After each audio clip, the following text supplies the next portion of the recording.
Hello, everyone, and welcome to Seaview Quantum Network. I'm your presenter, Daniel, and I'm here with producer Claudia Pareco. Our opening song features Sunset Serenade by Cyclone. Albums and singles are available in all music stores and platforms. A moment of your time is one of the most extraordinary gifts we could ever be given. Each week, we create a place for you to rest your heart by providing the platform for peaceable connection to the most gifted lightworkers, intuitives, alternative healers who will surprise you with something different, something outside of what's expected, innovative and unique. Our shows are held on Fridays at 12 p.m. Eastern U.S. time and 9 a.m. Pacific time. At any moment to participate on our shows, please call 805-830-8344 and press 1 to talk with the host. Take My Call. At any moment before or during the show, you can opt for Take My Call and jump the long line of callers. We are now following the pay what you can business model. You pay what you feel our services are worth to you. You can send a payment using paypal.me/PURECO and add the amount that you want. To request a show, please write to Claudia Pareco at cview1111@gmail.com or visit our website, cview1111.net. Now, close your eyes and get in touch with the present, the only reality. Feel your body, feel your breath, and let it drift back to the present moment.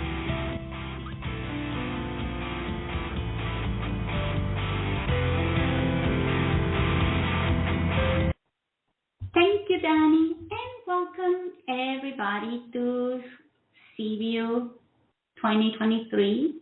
Today we have our show, Messages from Metatron, the study group with author Devi Nina Bingham.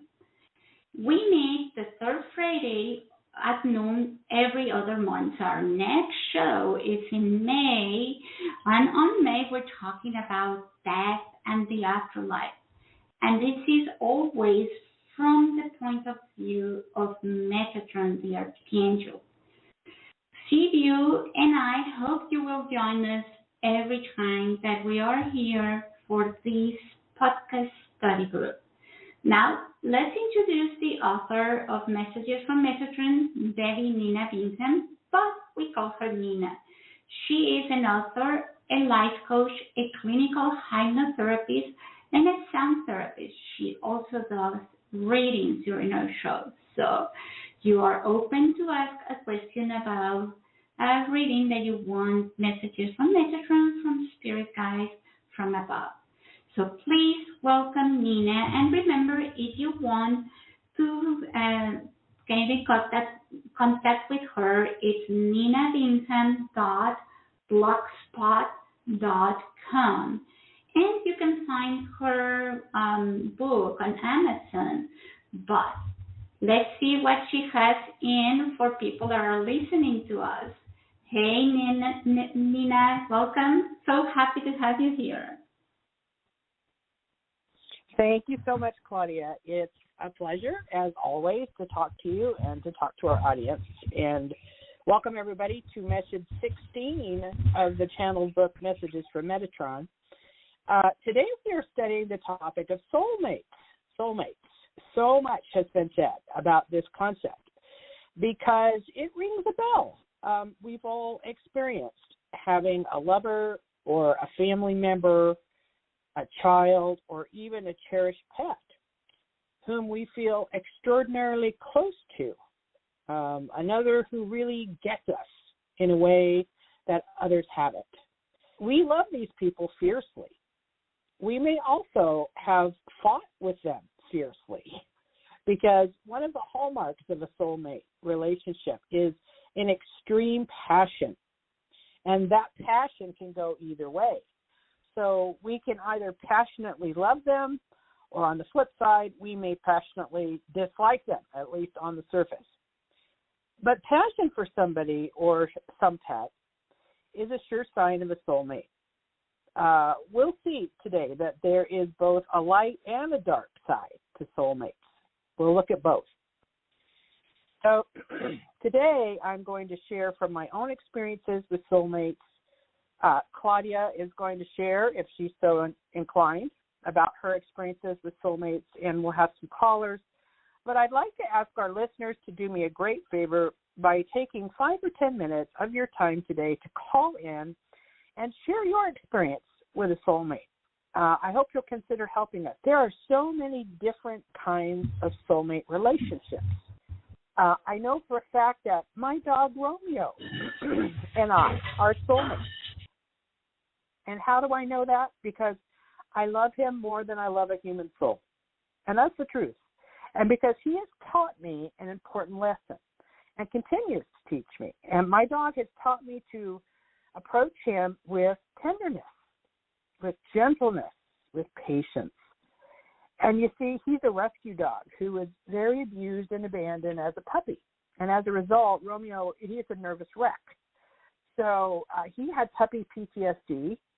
And, you know, he levitates off the floor if he hears a noise, a loud sound. You know, he trembles when he sees a man because his abuser was a man.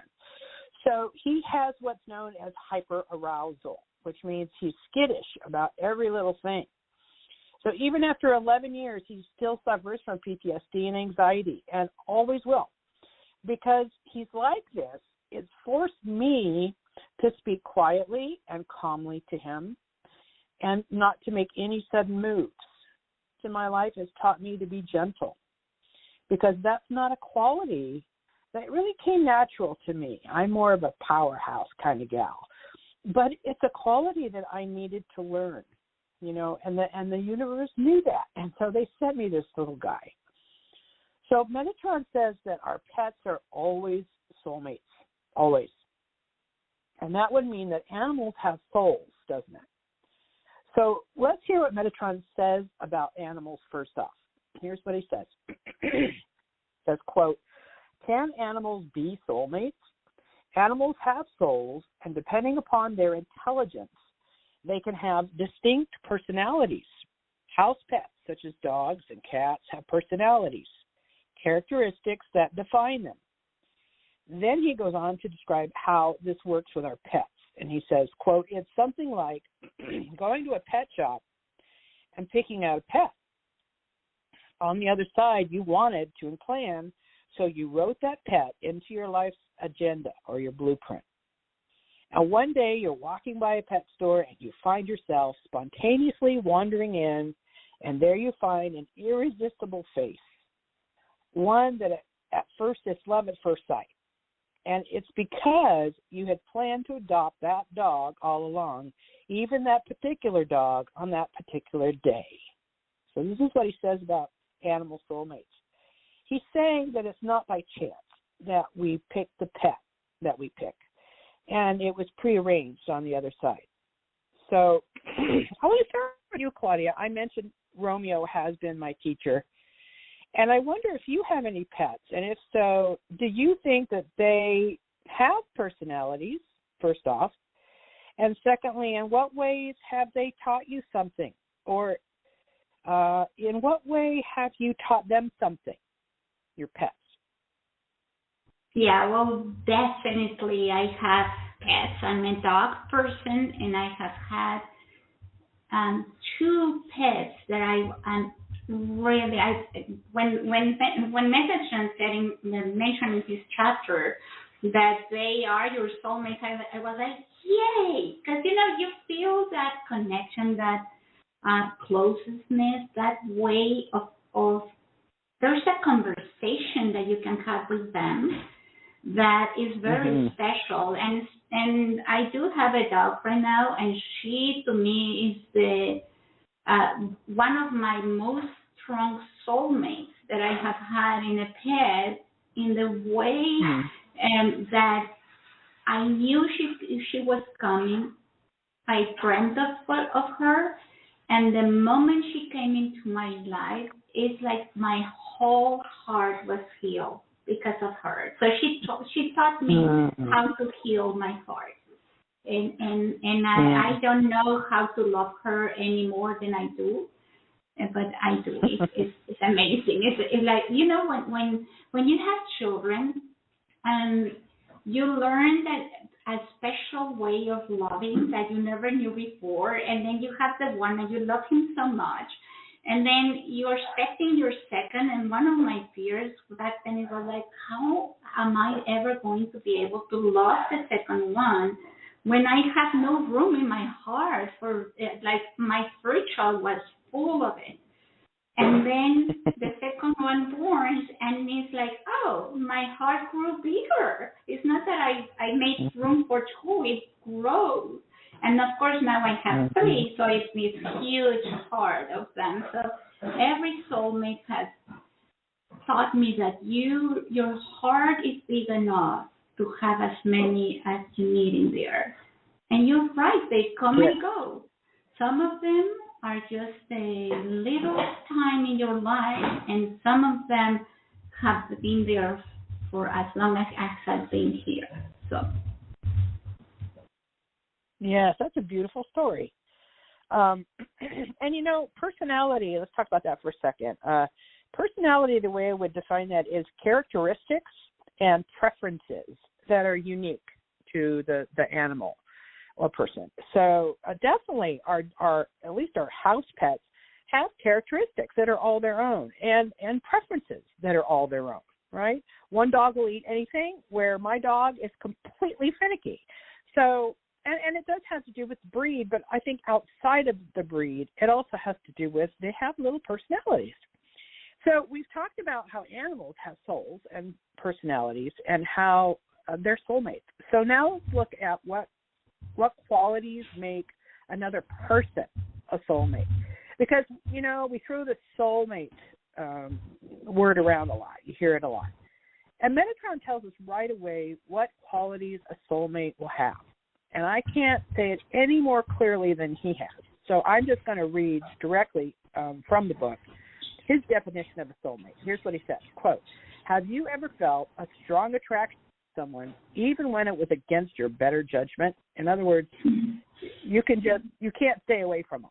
Maybe you should have, but you didn't. Have you ever felt comfortable with someone instantly as if you've known them forever?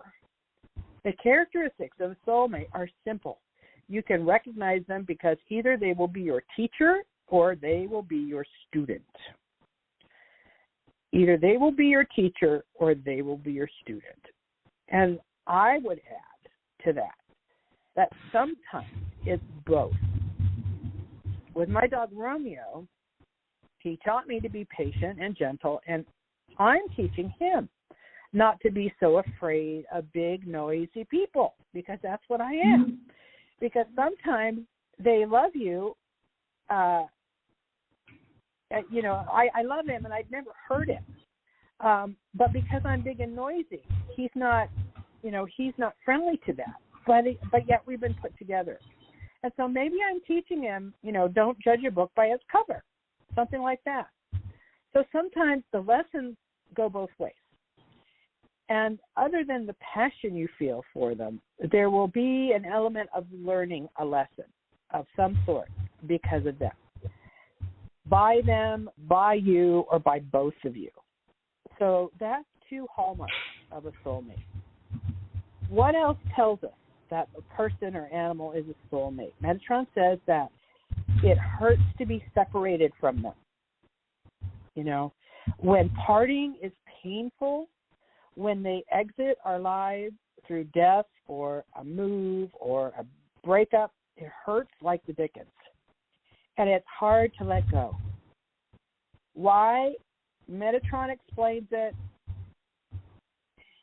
about in terms of a lesson being completed, that your karmic tie is over, right? Here's how he describes it, quote, "Lessons can be painful or lessons can heal you, but soulmates reveal your true nature. They are mirrors who force you to see who you really are. Soulmate relationships are often difficult, turbulent, and intense. When they walk away or die, you are left holding the lesson they delivered. Many times they are transient relationships." So he's saying they don't always last forever. We'd like them to, but they don't. And he goes on to say, when they move on through a breakup, divorce, or death, that you need to let go. Strong words about this. He says, quote, "Don't try and force a soulmate to stay, for perhaps they have given all their soul agreed to give. Walk through life with an open hand." Now that is really amazing advice, and it's also very difficult, and we all know that. Now this is where I have such difficulty with soulmates. So I'm going to tell you a personal story about this, and then perhaps, Claudia, we can talk about the soulmate relationship with some of our callers. But I want to tell you a little bit about one of my special soulmates. We learned that soulmates can be lovers, they can be family members, they can be children, they can be parents, teachers, friends, and even animals. So I have a daughter who at the age of 15 took her own life because she was severely depressed, and because of the depression, although we were very close, we also had a stormy relationship because of the depression.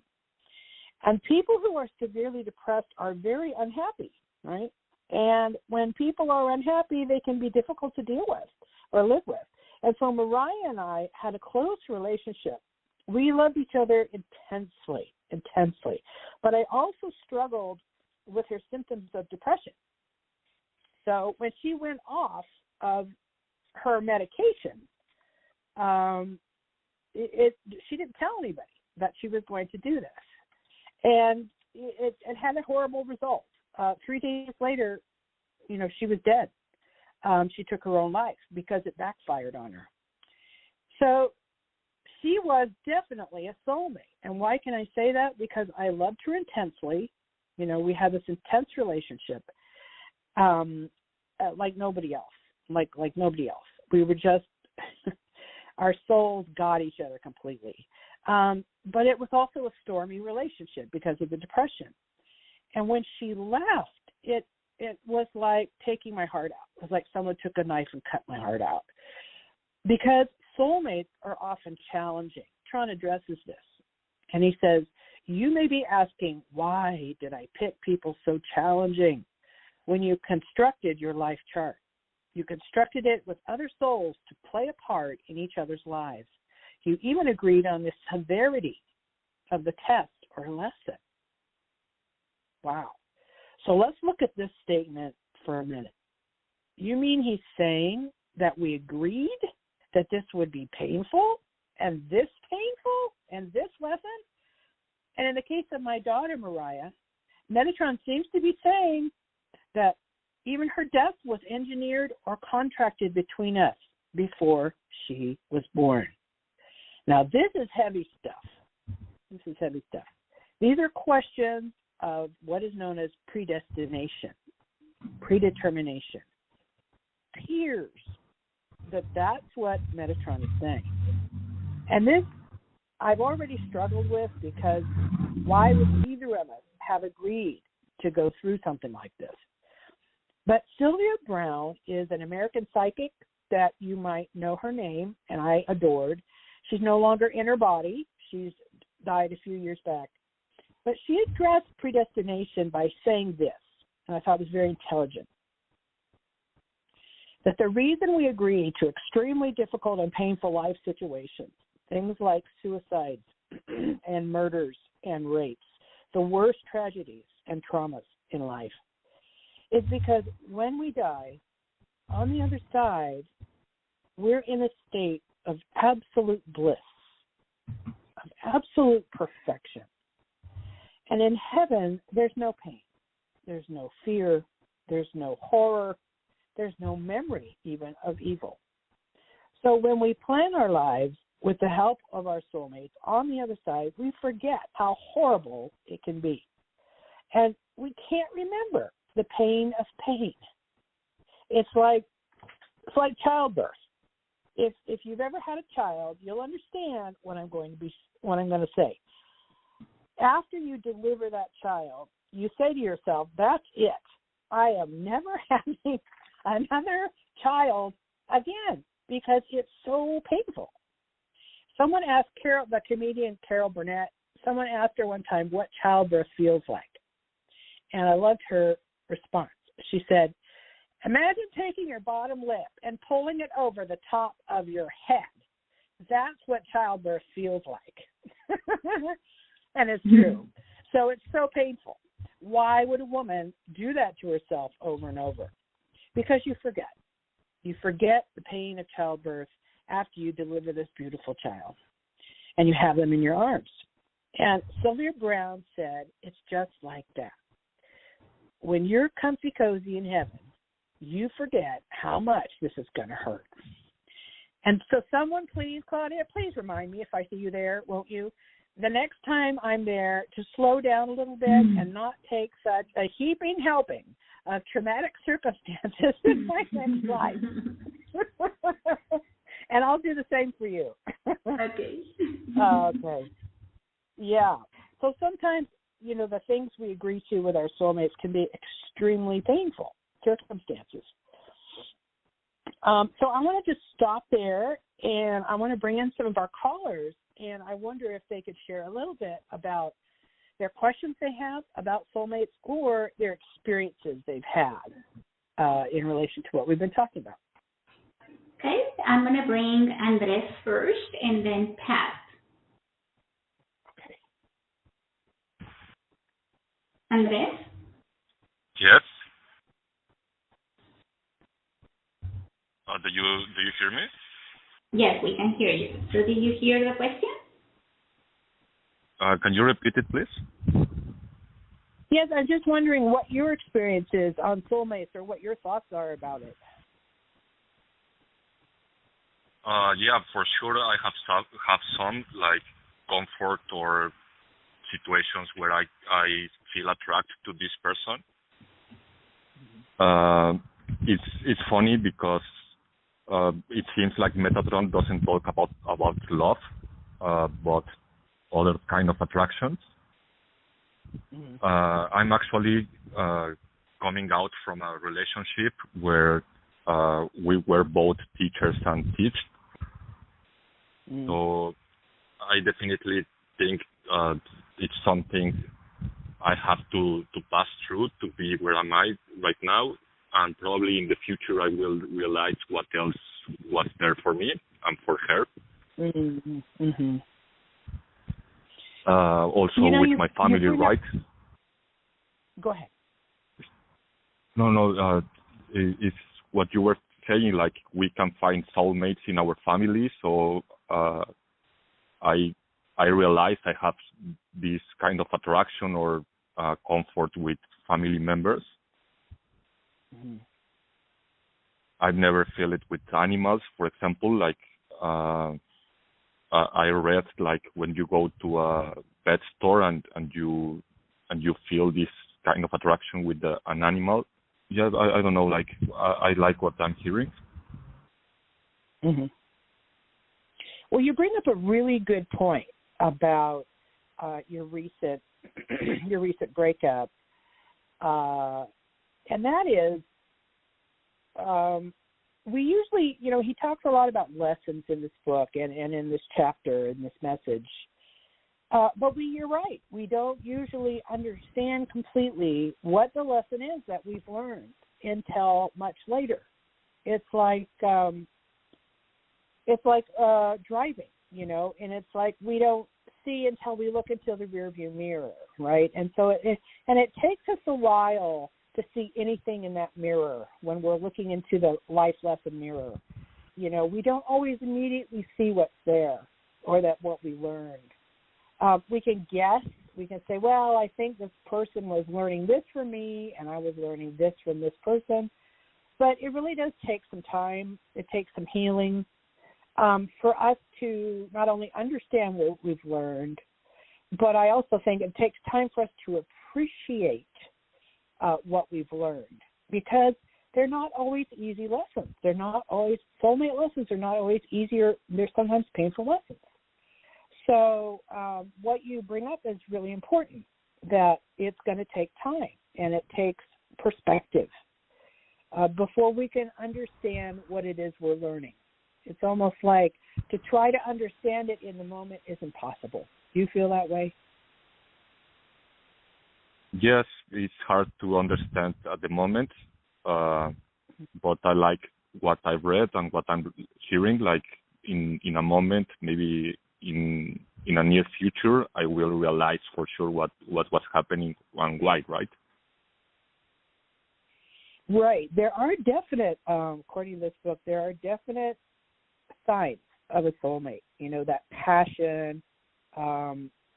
When they leave, it hurts. We want them to stay. It's almost a possessiveness that you can feel towards them.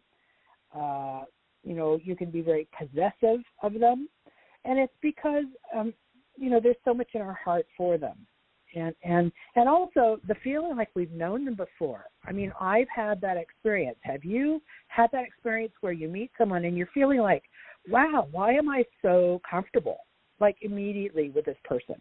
Have you had that experience? Yes, even with this person, which I'm coming out from a relationship, at the beginning it was like crazy how much we have in the similarities, you know, like we were like meant to be together, I think. But at the end, we were only teaching us lessons. Yes, that's really interesting that you picked the word meant. That we were meant to be together. We were meant to. And, you know, that is exactly the feeling that we have with soulmates, is that there's some sort of destiny. There's some sort of magic going on here. There's some sort of hand involved in this relationship that I can't see. And when you have that feeling of this was meant to be, that's usually a soulmate. That's usually a soulmate because, interestingly enough, he said before we got here, before we took a body, on the other side, we did contract to be in each other's lives. And so is it meant to be? Yes, it was meant to be. And that's why we have that feeling. So, all right, well, I'm going to continue to share now, but I wonder, is there any question you have that I could answer before I continue here? Yeah, probably just the part where we have like different lives. You talk about like we met before, and probably we are going to meet again in the next life, or we are here to work something, and once we work that, we are not meant to meet again. I'm not sure. Yes. So, what's your question? What's the question there? Just if, I mean, the meaning of soulmate is to learn something, right? Or to teach something. Yeah, you but got once it. you have right on the head. Once you have teached or learned what you have to teach or learn, there is no need to meet again, or is a continuous, endless continuous? Good question. I think that we will always be soulmates in this life, obviously, until you get to the other side. And if you want to change that contract, you can, and you're no longer soulmates. But as long as you're on the earth and they're on the earth, you know, you've got a soulmate contract. And so if they were to come back into your lives again, you would probably have those same feelings. You know, that's what's so tricky about it, is that those feelings don't go away because the person goes away. So, you know, they can, like, my ex-wife is a soulmate, or she knows that. That's soulmate.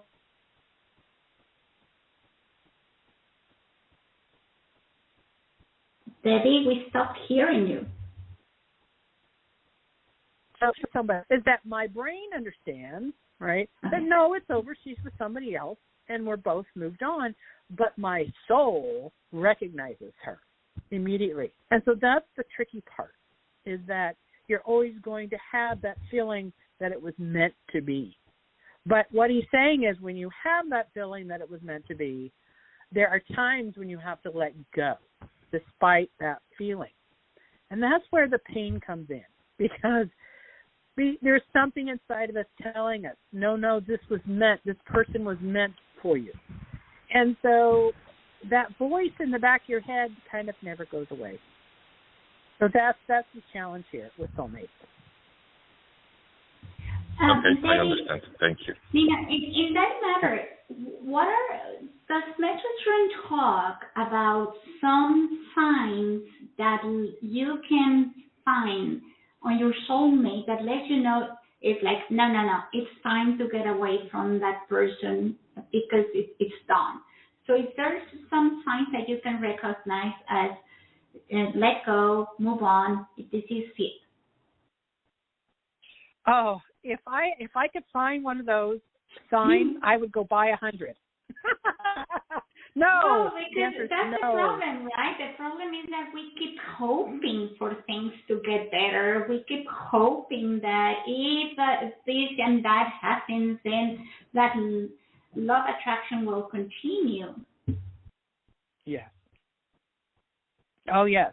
I completely understand that. Yes. And there is nothing that he says in the book about that. He said there's no sign that's going to come along and tell us, it's over, let go. There's nothing. There's nothing. And so it's a matter of learning to listen to our souls, learning to listen to that higher wisdom and our intuition and everything that the circumstance is telling us. The Bible says there's a time for love and there's a time for destruction. And even in soulmate relationships, there's a time for love, but there's also a time for destruction a lot of times. But we don't want that, and so we have to learn to listen to that higher wisdom, and that's part of the lesson, isn't it? Part of the lesson. Yeah. So because I'm an avid researcher, I looked into the origins of the soulmate concept because like our last caller said, Metatron this is a very short message, okay? He has quite a few things to say about it, but it's a short message. So I started looking into soulmates and what psychology has to say about it. And I found some very interesting things, and I think some things that are very parallel to what Metatron says. So where does this idea come from? Does it have its roots in religion or mysticism or philosophy or literature? Where in history do we see the etiology of the soulmate?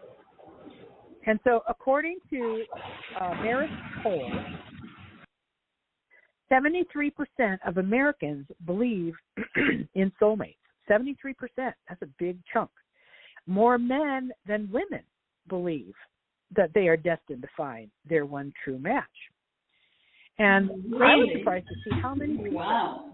Yeah, I was surprised to see how many people believe in this concept. And according to a poll conducted by Science of People magazine, people fall into two categories regarding soulmates. They either believe that one that has to do with destiny, that I am destined to be with a specific person, one person that is meant for me, or two, they believe in relationship growth, that they believe that relationships, people grow together and there's this gradual progression in which you build trust and love. Okay, there's kind of two camps here.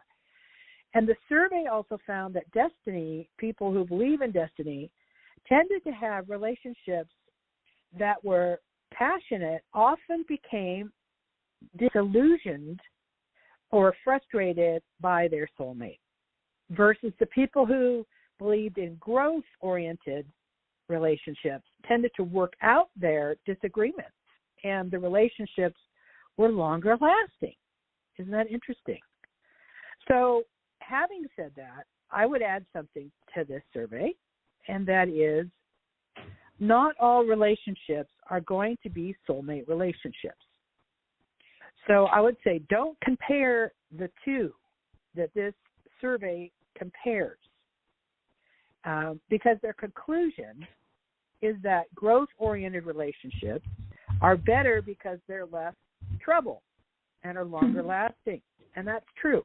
That's true. They are less trouble by a long shot. But it depends upon what you're measuring. If you're measuring which relationship was easiest, the non-soulmate relationship will win by a long shot. I have relationships with my clients that are a lot easier than family or partner relationships. Why? because they're not intimately involved with my life. And so naturally, the soulmate relationship is going to be more involved, going to be more difficult. But who have I learned the most from? My clients or my intimate experiences? And certainly, just as Metatron says, I've learned the most from my soulmates. And my point is that you cannot compare the two. Okay? So now returning to the etiology or the history of soulmates as a concept. Where did this all start? My guess is that this concept had come from the ancient philosophers, the Greeks. And I was correct. The first philosopher to talk about soulmates in Greek mythology was Plato in the Symposium. By understanding what Greek mythology taught about it, we can learn a lesson about life. So here in a nutshell is a story that Plato first told about soulmates. This is the first time in literature that it appears. And he said that at creation, God, who they called Zeus, created males, females, and androgynous souls. Isn't that interesting? Way back, this Greek philosopher said, God created males, females, and androgynous humans. And I find that interesting, that there were not two at creation, but three, according to the Greeks. And these androgynous souls were neither male nor female. They had qualities of both. And, you know, when I read that LGBTQ person, I thought, oh, my goodness, I think that that's what, you know, he's describing here. And they decided to rule themselves. They became, he says, they became haughty and rebellious because they were a little smarter, okay, than the men, the male and females. And so God took a lightning bolt and cut the androgynous souls into two halves. And these halves went wandering in search of their other half. And of course, the half humans are suffering, aren't they? So Apollo, the god of truth and healing and compassion, he can't bear to watch these humans in such pain. And so he recreates a whole body from these half bodies, and these souls, having learned their lesson, are a little more humble now. So that's where the Greek story ends, right there. So why does Metatron say the story should end? He gives it a different ending. Metatron's ending says that all humans long to be whole and feel this wholeness when they discover their soulmates. Metatron tells us that, and he tells us we're not just going to have one soulmate, we may have many in a single lifetime. So is Plato right? Are we whole as we are today? Or is Metatron right in saying that we're not whole until we met our soulmates who come to teach us powerful lessons? And that's really for you to decide. That's for you to decide. But I thought that was a very interesting way that the story of soulmates started out. Claudia, any thoughts or anything that you'd like to add to this? Yeah, let's bring Pat and see what she thinks. Pat from Alabama, what do you think about that? Very interesting. But the whole show is very interesting. I would suspect, or I would want to be whole. Generally, I would want to be whole within myself, love myself, respect. I would want to be all of that, particularly first, to be able to relate or to, in order to relate in or have relations. I guess that's what I'm trying to say. So that's very interesting that is perhaps the difference, in Greek, in back then, that the idea of perhaps having a soulmate come in, some would think that would make you whole, but I would love to be whole first. And I have myself had a soulmate, or a couple of soulmates, like you said, family, but particularly a soulmate with someone who I did feel when we first met, very comfortable with him initially, and he with myself, and we would express that. And it was a teaching learning experience, I think on both ends. I think I know for sure he taught me how to be vulnerable, expressing love, because he was very expressive from the get-go when it came to his love for me. And I think I have, because it's been 5 years later, I'm hoping I taught him that fidelity is very important in the relationship, because that was our struggle. We dealt with infidelity on his end. And as much as I deeply loved him, it seems like it was a problem, because he expressed his love for me. I felt his love for me, but he could not be loyal, and I couldn't understand that. And so I had to walk away from the relationship, because at some point it hurt, just to know that he had a problem with it, and it hurt the relationship. So I did walk away, and as of today, this man he reaches out to me. It's almost like it was like an obsession. I almost had to get the law involved. It was just so painful for he and I, and even the steps I had to take after walking away to get him to leave me alone were painful. The things that I had to do to him to make him understand that, no, this could never be. He even wanted to just be friends, and I thought, no, we can't be friends. I mean, we were right at 6 months before we were set to get married, and I ended it. And so I am learning that you must love yourself enough to walk away, even if it's devastating. Because if you have that love for yourself, then you absolutely can have that love for someone else. And so Metatron is so beautiful in his teaching and his words of even when we accept these contracts on the other side, that we honor ourselves by knowing that even if it starts off as ours, even if this is our soulmate, and all of these,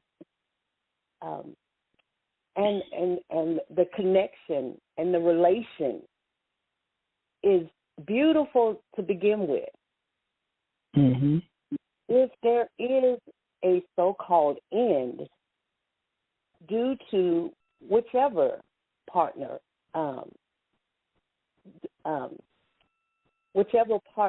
begins to do things that will sabotage the relationship, it's in the knowing the person, in that knowing, in that time, know when it's time to let go. Because, again, it can't be forced. And we understand when you do force it, when you do force that type of connection, it leads to more devastation. It leads, and not only just the partners, the people involved, if there are children or even family members on both sides, it is across the board affecting everyone that's involved. When you don't understand it's time to let go, when you continue to force a connection that has timed out. I guess I'm looking for a word that, you know, the lesson has been learned, and now it's time to end. When you do not end it, it does something to the person, the soul, and again, it affects everyone. So I'm learning. I'm very proud of myself that I was able to let go. Even though it was hard, it was very hard for me. I mean, I literally cried for days, and it took me a couple of years, 2 or 3 years, you know, not to get myself to nurse myself back together. It just felt like I used this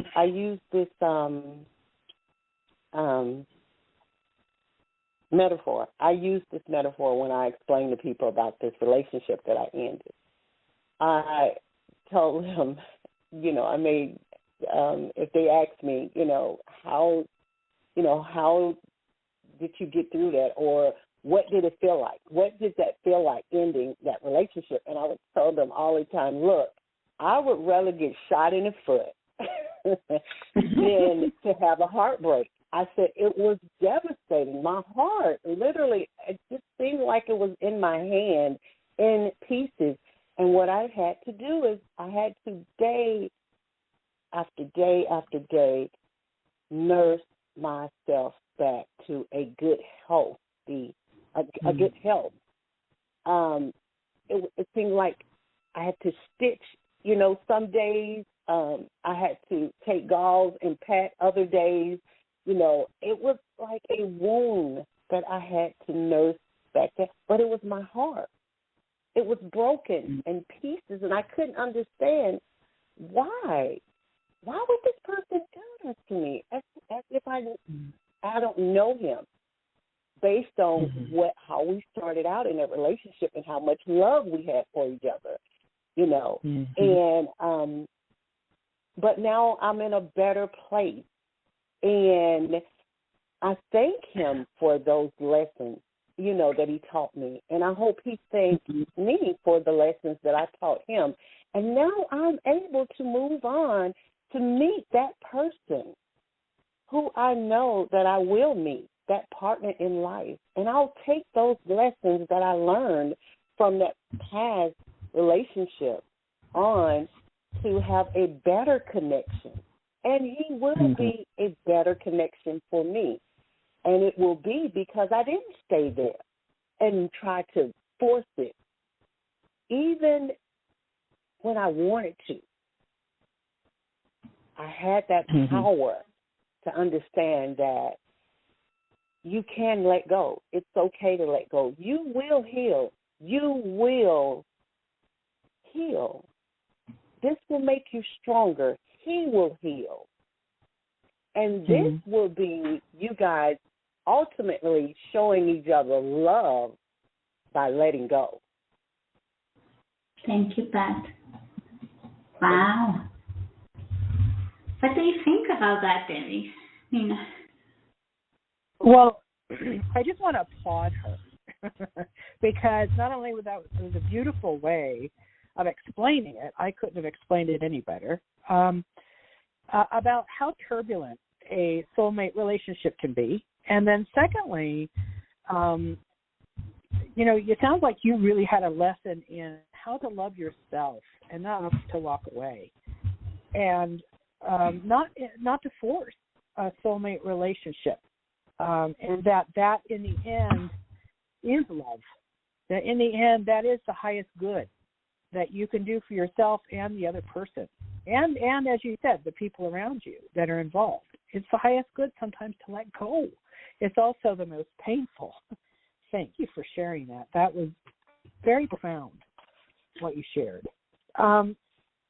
Now that we've talked about the bright side of soulmates, let's mention the dark side, because the dark side to all of this, there is a dark side to all of this, you know. And here's what Metatron says about it, about the dark side. He said, quote, soulmate relationships are often difficult, turbulent, and intense.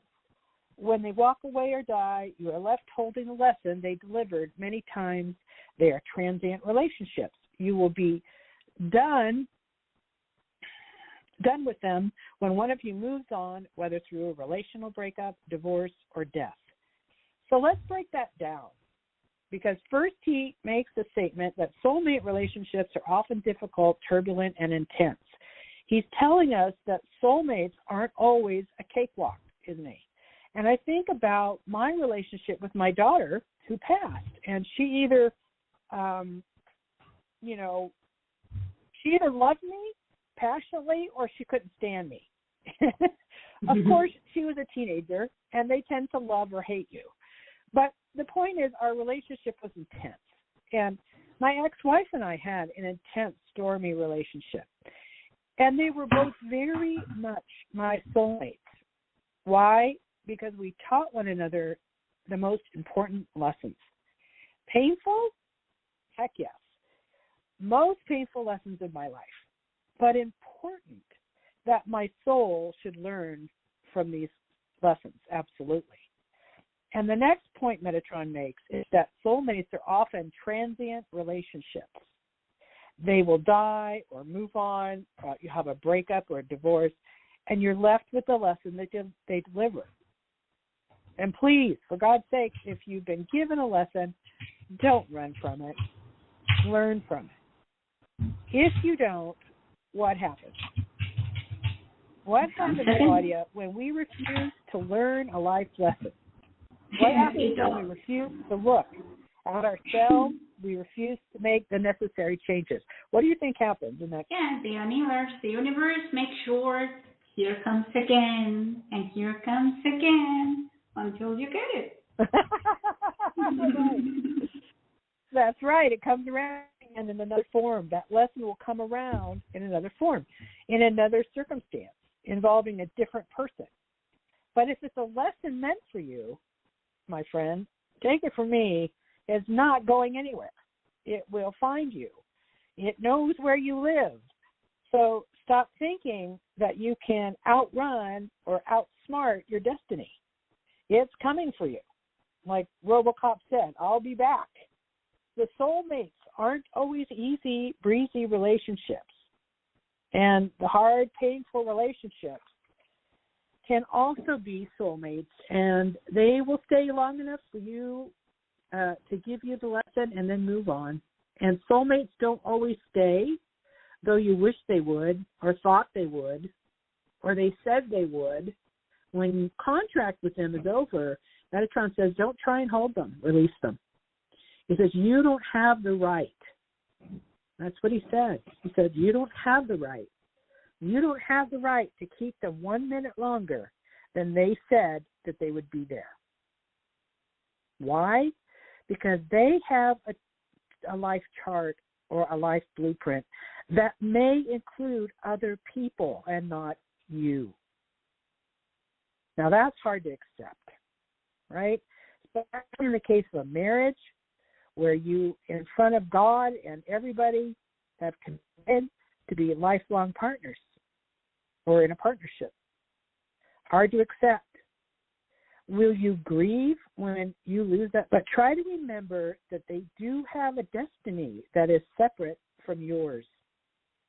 I think that especially in marriages and long-term partnerships, it's like we get so bonded that it's like glue. And you can both promise till death do us part. You can both believe it will be that it's true love. But if destiny is moving them on or moving you on, after all that you've gone through with them, keep the lesson, but let them go. And then work on healing that wound. So there is both a light and let me rewind and make it clear that I'm not saying that you shouldn't be faithful in your marriage or your partnership. That's not what I'm saying. But I'm saying when it's evident that the person wants out and is asking to go, then what Metatron is saying is please try to remember at that junction that this person is not you. This person is a soul apart from you, that they have a distinct, different destiny than you do. Sometimes when we start out on this journey, we think we're going to go all the way, right, to the end with a person. And that's our intention, and that may be their intention. But somewhere along the line, things change, and one partner or another needs out. He says, learn to let go, and then you guys work on healing that wound. So that really is the dark side of soulmates. Okay. Any other callers at this point, Claudia, that we have that might want to ask a question or share with us? And we have a chat user, and this person says if you could ask Metatron if there is a presence of a soulmate for her life, and how would she recognize that? Okay, say that again. I kind of cut out. I didn't get about half of it. So the question is there a presence in my past for my soulmate, and how will I identify that or that? Okay, is she asking how do I identify a soulmate before they come into my life, kind of thing? And yes, and also confirmation that there is a soulmate for her. He doesn't. Metatron does not talk about whether everybody has soulmates. However, I mean, this is just my guess, okay? But my guess is that there is a certain amount of soulmates for everybody, because we know that family members can be soulmates. We know that pets can be soulmates. We know, people other than lovers, other than partners can be soulmates. Friends can be soulmates to us. So I would think that, yes, most people in life have soulmates. Now, whether or not they're going to be your partner or your lover is another question. He does not answer that question. But he says that most people are going to have more than one soulmate in a lifetime. And he says many. He says many soulmates in a lifetime is what's normal. So I think we tend to think about soulmates as just being a lover or a partner or someone, a spouse. But they can be your children, they can be family members, they can be friends, they can be pets, they can be teachers. So I think, yes, we have many soulmates, and I think that the qualities that we talked about this hour, about a passionate relationship, about not wanting to let them go, not wanting to be separated from them, it being painful when we are, about feeling comfortable with them immediately, feeling like we belong together, that there's destinies involved. Those feelings, we're talking about feelings, are typically what comes up around soulmates. So, yeah. Okay, so we're at the end of our hour. This just absolutely flew by, and I've had so much fun looking at this with you. Good. We're going to invite you back, though, for our next study group on Friday, May 19th at 12 noon Eastern Standard Time, when we're going to be studying death and life on the other side. Death and life on the other side. So please join us then right here on Seaview. And if you'd like to get a copy of Messages from Metatron or any of my other angel books, you can find them on Amazon.com. Just search for me, Nina Bingham. And you can also visit my blog at ninabingham.blogspot.com. Thank you to my lovely and talented co-host, Claudia Pareco.